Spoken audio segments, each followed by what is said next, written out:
I was recently hired as a wedding photographer for what I thought would be a straightforward gig. The bride, Emma, had been charming during our initial meetings, but on the day of the wedding, her behavior was far from delightful. She snapped at her bridesmaids for the smallest mistakes, berated the wedding planner over minor details, and even yelled at the flower girl for being too slow. As the day progressed, Emma's true colors emerged, and I discreetly captured some of these moments, unsure of what to do with the footage. As the night wore on, the situation grew worse. Emma had a meltdown when the cake wasn't to her liking and threw a fit that left guests whispering and shaking their heads. Her entitled attitude was nothing short of a spectacle. Feeling sorry for those who bore the brunt of her wrath, I made a decision I still question. I discreetly shared the behind-the-scenes footage with a few sympathetic guests who had gathered to comfort the frazzled bridesmaids.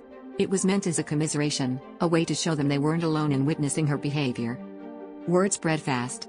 By the time the reception was in full swing, whispers turned into open conversations, and the guests, many of whom had dealt with Emma's antics in silence, began to rally together. Emma, oblivious to the growing storm, continued her tirade until someone finally confronted her, armed with the footage playing on a phone. Her face turned pale as she realized the extent of her actions had been unveiled, leaving her speechless amid a crowd of judgmental stares. As the evening drew to a close, I wondered if what I did was justifiable.